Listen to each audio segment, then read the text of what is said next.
샬롬. 우리 알레리아 방송 10분 단상에 오신 여러분을 환영합니다. 오늘 나눌 성경 말씀은 에베소서 4장 21절부터 24절입니다. 진리가 예수 안에 있는 것 같이 너희가 참으로 그에게서 듣고 또한 그 안에서 가르침을 받았을진대 너희는 유혹의 욕심을 따라 썩어져가는 구습을 쫓는 옛사람을 벗어버리고 오직 심령으로 새롭게 되어 하나님을 따라 의와 진리의 거룩함으로 지으심을 받은 새 사람을 입으라. 아멘. 종말적인 삶이란 제목으로 말씀을 전하겠습니다. 종말적인 삶이 어떤 삶일까요? 오늘이 마지막이라고 사는 삶일까요? 그것도 종말적인 삶이라고 할 수 있습니다. 그러나 오늘이 마지막이라고 생각될 때 우리는 어떤 자세로 살아야 되는가? 그것에 대해서 오늘 살펴보기를 원하는 것입니다. 오늘이 나의 마지막이다. 그러면 내가 해야 될 일이 뭐냐? 첫째, 오늘 성경 말씀처럼 옛사람을 벗어버리는 일입니다. 옛사람을 벗어버리는 것은 진행형의 일입니다. 완료가 없습니다. 하나님께 부름받기 전에, 즉 진리 안에 들어오기 전에 사람을 옛사람이라고 해요. 그러나 우리가 일단 진리 안에 들어오면 하나님의 진리를 받고 깨닫고 인정하기 시작할 때부터는 우리는 종말적인 삶이 시작되는 것입니다. 진리는 우리를 종말적 삶으로 밀어붙이는 것이죠. 왜냐하면 진리를 깨닫고 받아들였다는 것은 그 진리에 대한 책임이 부여되어 있다는 것을 의미하기 때문입니다. 진리에 대한 책임이 부여되어 있다는 것은 바로 종말적인 삶을 의미합니다. 그러므로 첫째 우리는 진리를 받아들이기 전의 사람이었던 옛사람을 벗어버려야 돼요. 그 사람은 유혹의 욕심을 따라 사는 사람이었습니다. 어떤 유혹일까요? 내가 하나님 되고자 하는 유혹이죠. 내가 모든 지식의 주인공이 되고자 하는 유혹입니다. 내가 선과 악을 판단하고 옳고 그름을 내가 결정하고 정하고 부정함을 내가 판단하는 지식의 판단의 기준이 내가 되는 이것이 바로 유혹입니다. 내가 하나님의 자리에서 나 자신의 삶을 주관하고 세상을 주관하고 싶은 그런 마음이 유혹의 욕심이에요. 우리의 모든 욕망은 이미 이 유혹의 욕심에 의해서 물들어 버린 것입니다. 우리가 무엇을 원한다 할지라도 거기에는 반드시 유혹의 욕심이 있어요. 그 유혹의 욕심 안에는 나라는 존재가 있는 것입니다. 나. 하나님이 계시지 않아요. 내가 핵심이고 내가 중심이에요. 그런 내가 중심이 된 사람이 쫓는 것은 썩어져갈 구습입니다. 썩어져갈 구습, 시기다툼, 미움, 분쟁,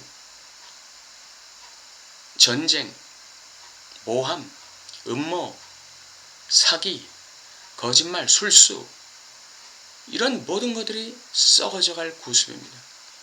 나 자신을 영화롭게 하고 나의 유익을 위해서는 그런 썩어져갈 구습을 쫓는 사람이에요. 이 옛사람이라는 것입니다. 그러므로 이 옛사람을 우리가 날마다 탐색하고 벗어버리는 것, 즉 용도 폐기하는 것입니다. 벗어버린다는 건 용도 폐기를 의미합니다. 그래서 벗어버리는 것, 이것이 종말적 삶이고, 둘째는 새 사람을 입는 것이에요. 그것은 뭐냐? 바로 의와 진리의 거룩함으로 지으심을 받은 사람입니다. 의와 진리의 거룩함으로 지으심을 받았다는 것이 무엇을 의미합니까? 이제 나는 하나님의 진리를 받아들였기 때문에 하나님의 진리에 대해서 책임을 부여받았다는 것입니다. 하나님의 의에 대해서 책임을 부여받았다는 것입니다. 그러므로 나의 삶이 날마다 의와 정의를 향해서 나가야 돼요. 진리를 향해서 나가야 돼요. 이제는 썩어져갈 구습을 쫓는 옛사람의 모습대로 사는 것이 아니라 진리를 쫓는 삶, 진리 안에 거하는 삶, 진리를 행하는 삶, 그리고 의를 향하는 삶. 의라는 개인적 차원의 의도 있고 사회적 차원의 의도 있습니다. 개인적 차원의 의라면 개인적으로 선을 행하는 것, 하나님을 섬기는 것, 이웃을 섬기는 것, 이런 것들이 개인적인 의의가 될 수 있는 것이죠. 사회, 국가적, 나아가서 세계적인 의의도 있습니다. 사회의 부패를 방지하기 위해서 내가 해야 될 일을 하는 것입니다. 사회의 문화가 반신적이고도 반성경적인 문화가 창궐할 때, 그때 나는 그러한 세속적인 썩어져갈 문화를 막기 위해서, 깨끗게 하기 위해서 내가 해야 될 일을 하는 것입니다. 그런 것들이 사회적인 정의예요. 그런 개인적인 의의와 사회적인 정의, 이것을 지향하는 삶, 여기에 책임을 지는 것, 이것이 바로 새 사람을 입는 것입니다.